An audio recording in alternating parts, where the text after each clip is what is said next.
So, how do you feel about a 1 6-year presidential term? And there's an article about this at the Sacramento Bee. I want to share this with you. Welcome back to the channel. Culture Confederacy here. It's Sunday night.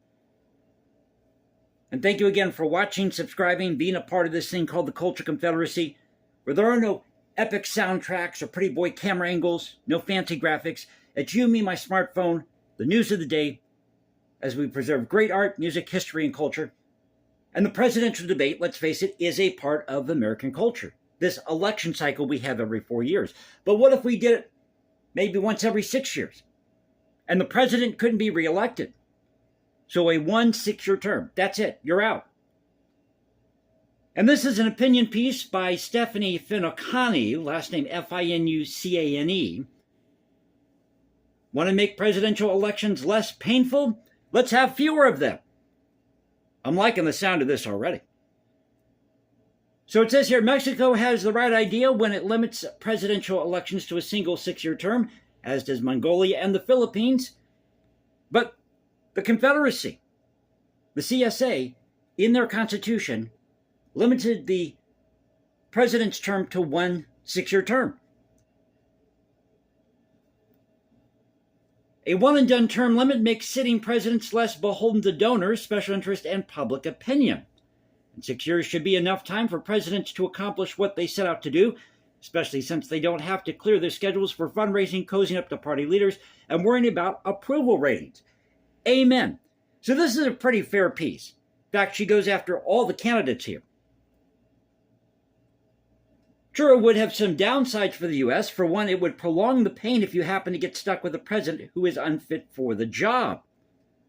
But there still would be safeguards. If presidents went too far off the rails, they could be impeached or their party could suffer big losses in midterm elections. Now, during the 1787 Constitutional Convention, they debated how many years someone should serve as president. And I've been saying for a long time on this channel now, I think we should just get rid of the presidency. I think at that time it was a necessary office, but I think in this day and age, you really don't need it if you have Congress and you've got more of the American public that's voting now. Said before too, I think that the American people should vote, have the final say on all this legislation that's passed in Congress. So if Congress wants to pass a bill, they can come up with a bill. Then they should present that to the American public. Then we vote on whether or not we want that to go through Congress. So once we vote, then it goes back through Congress, and they hash it out, and it gets finalized in the Senate. I think that would be fair, and that's true representation.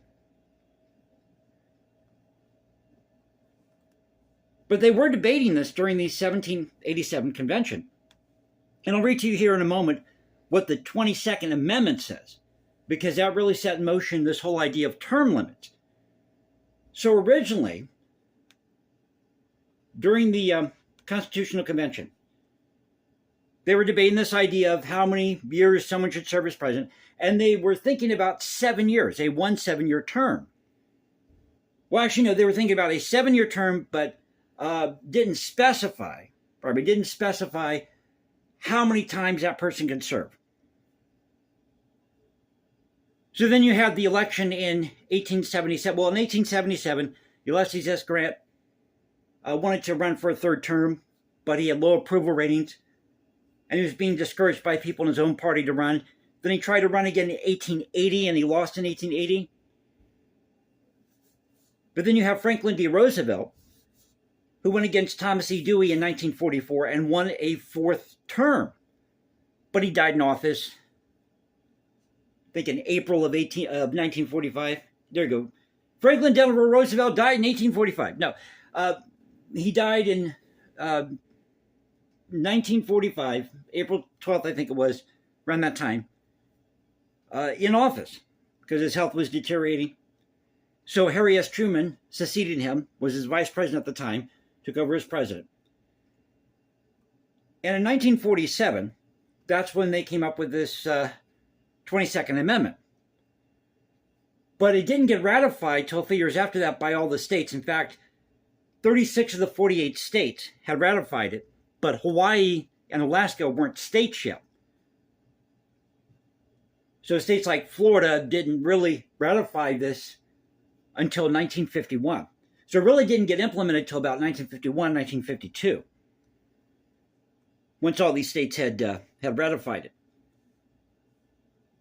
But getting back to the article here, I know what you're thinking. Never gonna happen, this idea of a 1 6-year term. I'm thinking the same thing, especially since the idea had been broached several times before, never gained much traction, and was dismissed by some well-respected thinkers. But with major misgivings about Donald Trump and Joe Biden seeking second presidential terms, with both parties and the public fed up with two old men who won't go away, maybe the time is right to have this conversation.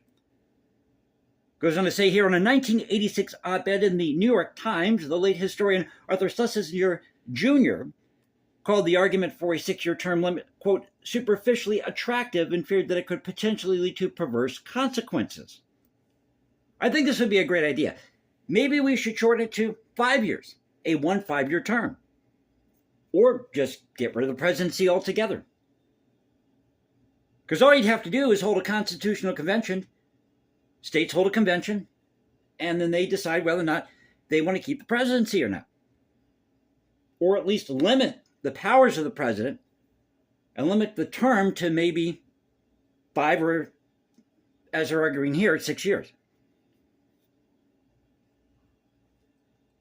I mean, really, should one person have that much power? Should one person have that much power when, as I said before, you've got Congress, which could decide everything, and the American people could get more involved in, the voting process rather than just every 4 years trying to elect the big cheese here.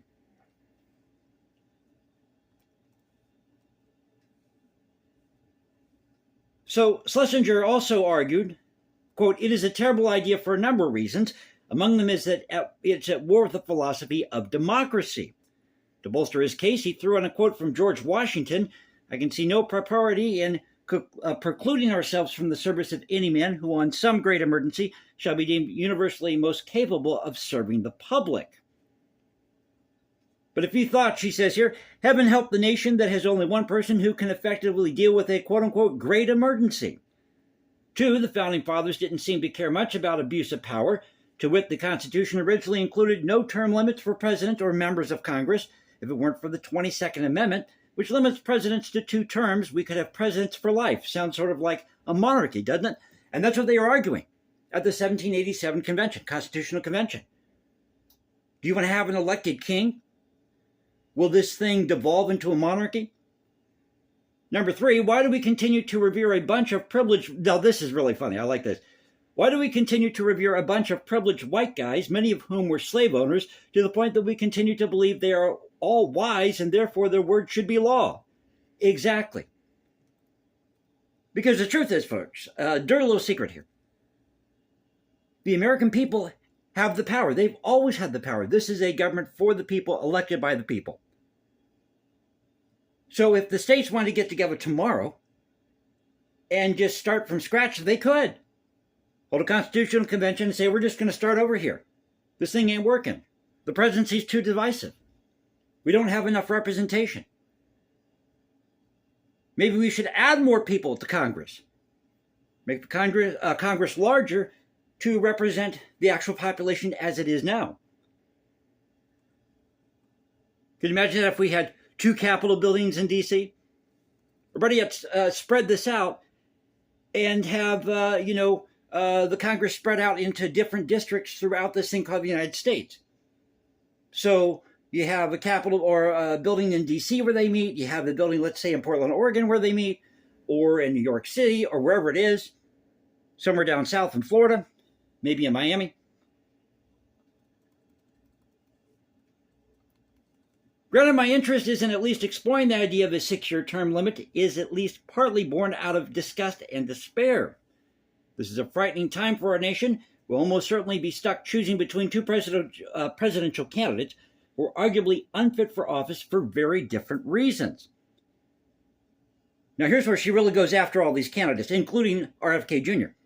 One comes across as old, feeble, and forgettable, leading many voters to question whether he is capable of serving 4 more years. The other candidate is not only old, he's also a convicted felon, a delusional liar, an all-around bad human being who, if he wins re-election, might just try to finagle a third term out of the Supreme Court. 22nd Amendment be damned. Well, all politicians lie, okay? I mean, let's just be honest here. What's the old saying? If they're not kissing babies, they're stealing lollipops? Oh, and the leading third-party candidate is a raving conspiracy theorist trading on his family's name.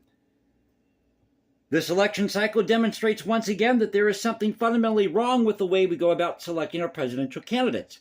Limiting presidents to one 6-year term could force party leaders to look to the future and begin grooming the next generation of candidates rather than obsessing over how to get the incumbent, or in this case the former incumbent, reelected. It would guard against a genetocracy, which is becoming an increasing threat as aging politicians refuse to step down, effectively boxing out many potentially good leaders. It's also been argued that incumbents seeking re-election have an unfair advantage over other candidates since they've had so much news coverage over the previous few years, though that can cut both ways. Just look at former President Jimmy Carter. Why don't we have more people in the fray? I mean, why does it have to be, Republican or Democrat? Why does it just have to be Republican or Democrat here? Let's put RFK Jr. in the mix. I mean, get him on that debate stage. Let's get the Green Party on the debate stage, the Rents Too Damn High Party on the debate stage. Let's throw everybody in there. I like this idea that Trump has. Have you seen this? And I think I just did a video about this. I can't remember if I did or didn't. You do so many of these videos, you forget what you post sometimes. But Trump wants to do a, I did post something about this. Trump wants a no holds barred debate. So no moderators. Let's duke it out. Let's have a real discussion. I like that idea. I'd pay admission for that. Finally, a 6-year term limit would give voters a break. We would no longer be bombarded with campaign ads, requests for donations, robocalls, etc. every 4 years. It would just be every 6. We would also have a bigger and better pool of candidates, as I've been saying here, to choose from, since the lack of an incumbent would encourage more candidates to enter the race. So I thought I'd share this article with you at the Sacramento Bee. How about a 6-year term for the president? Better yet, as I've been saying, let's just get rid of the presidency altogether. So I hope you enjoyed the video. If you did, you know what to do. You can follow me at X, Culture Confederacy, at Culture Confed 1 on X. Go to Instagram, hashtag Jason Composes, because I write music in my spare time. Thus, my mission here to preserve great art, music, history, and culture. I don't want to end up like somebody like Shostakovich in Russia. And again, we do it all with no fancy graphics, epic soundtracks, or pretty boy camera angles. So y'all have a great Sunday night. I'll catch you next time. Take care, everybody.